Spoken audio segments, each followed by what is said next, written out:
All right, let's talk about selective pressures.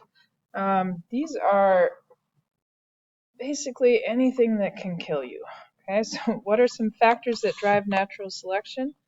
Well, the pressures that are controlling survival and reproduction, those selective pressures, those are driving natural selection. Okay, so you have to adapt or die. So go ahead and get out those guided notes. Let's see if we can take get some good ideas about selective pressures. So selective pressure is anything that prevents survival and or reproduction. So in other words, what might kill you or keep you from reproducing. Okay, there are lots of different things that can kill us, obviously. There are some abiotic factors like temperature, water, soil quality, pH, so if it's too acidic or too basic, nutrient availability, right? How much food we have, we can starve to death, right? Some biotic pressures would be predators, prey, vegetation or habitat, availability of mates, and mating behaviors. Okay, if birds don't have the right mating behaviors, they might not be able to reproduce. Okay, so abiotic and biotic selective pressures are listed here.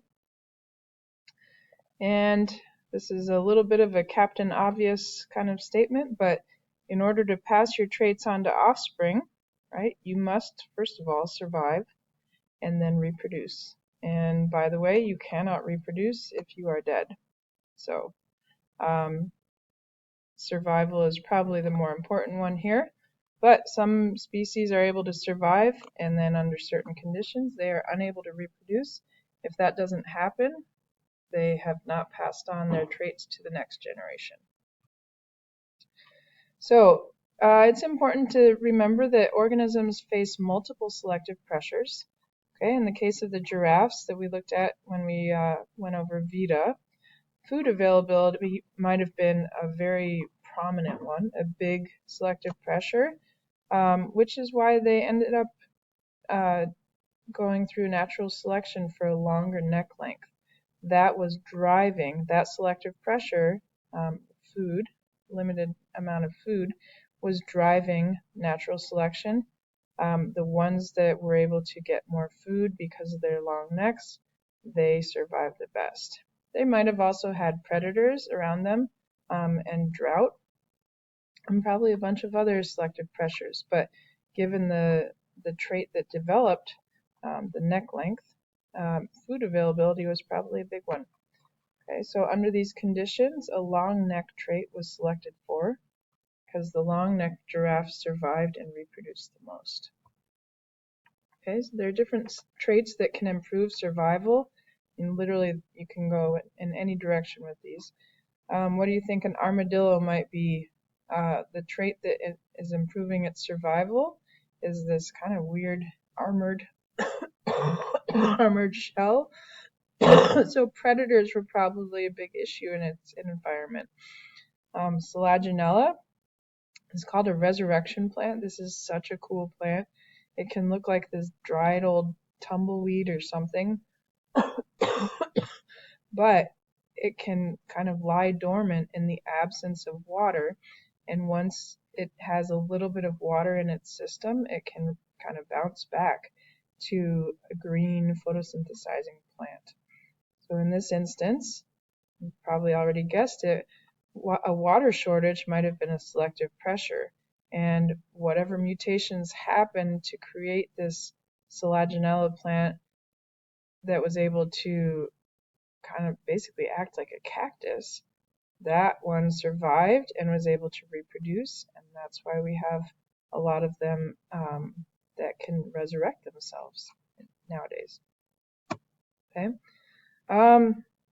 dogs. Okay, dogs have undergone natural selection. One of the traits in dogs that made them so successful was their friendliness to humans. So a long time ago, dogs were coexisting around the time that cavemen and humans were around, and the wolves or the domesticated or the wolves or the dogs or wolf species that were friendly would get closer and closer to the fire. by the humans. And they realized that the friendly ones would get food. So that trait, the friendliness, was actually selected for over time.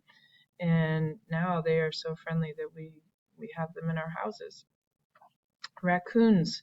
Raccoons are incredibly intelligent, and the more generations they produce, it seems like they're getting even more intelligent.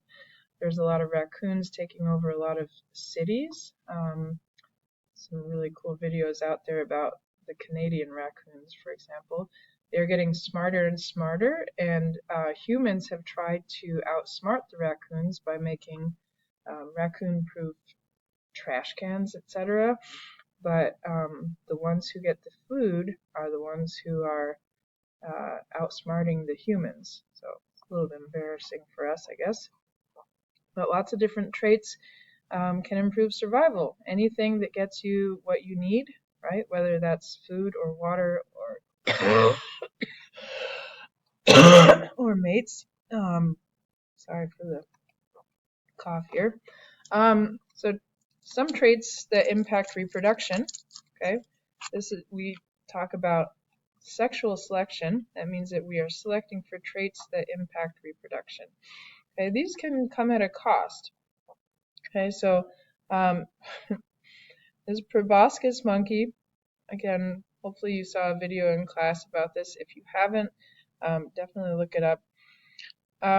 This trait, this nose, has developed as a trait that is incredibly attractive to females. It allows them to make some really interesting noises with their noses. They can call out to females in the jungle, and it looks incredibly weird. But nonetheless, these are the males that were able to mate with the females. Here's a bird of paradise doing a really elaborate mating ritual. Usually it's the males that have the very beautiful feathers. Now, these come at a cost because this guy is going to be really loud. And if he's trying to mate and there are predators around, or maybe hunters in his case, that could be a costly mistake. But again, you have to be able to survive and reproduce to pass on your genes. So in some environments, the ones with these sexually selected traits are going to be really successful. Okay, this bird of paradise is also very showy, right? They're going to be very easily spotted by predators. So if there are lots of predators around, this one might actually not be the best at surviving. So it depends on the environment, right? Here's a proboscis monkey video. I would encourage you to watch this. Some other weird ones. Oh gosh, this hooded seal is one of my favorite ones. Well, let's talk about the deer first. Their antlers, okay? These are part of sexual selection as well.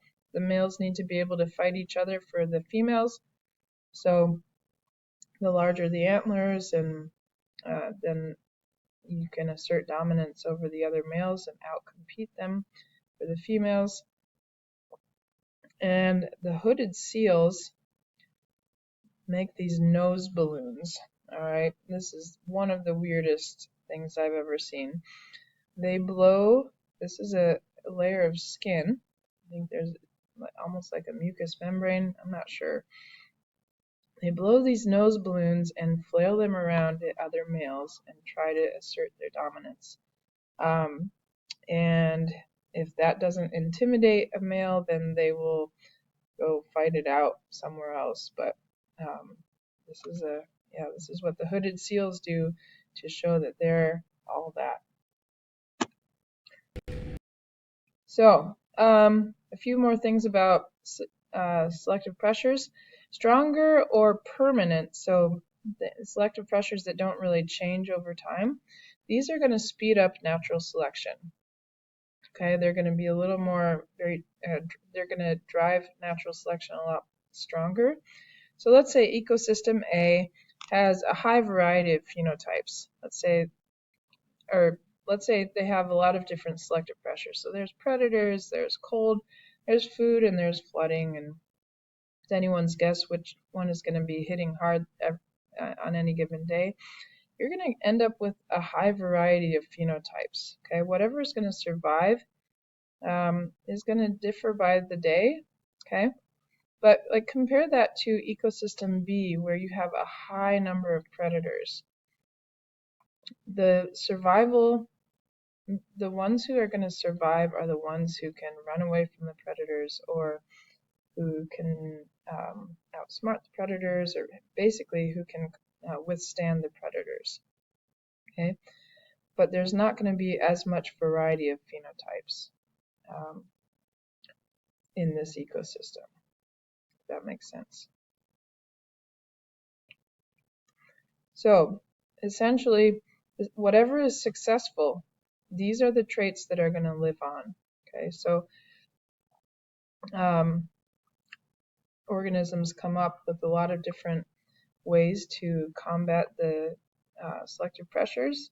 There are different ways you can hide from predators, you can run from predators, you can grow longer fur to combat the cold, right? You can maybe have a low metabolism so that your food will last longer, etc., etc. But whatever is successful in that environment, those are the traits that are going to live on in the population.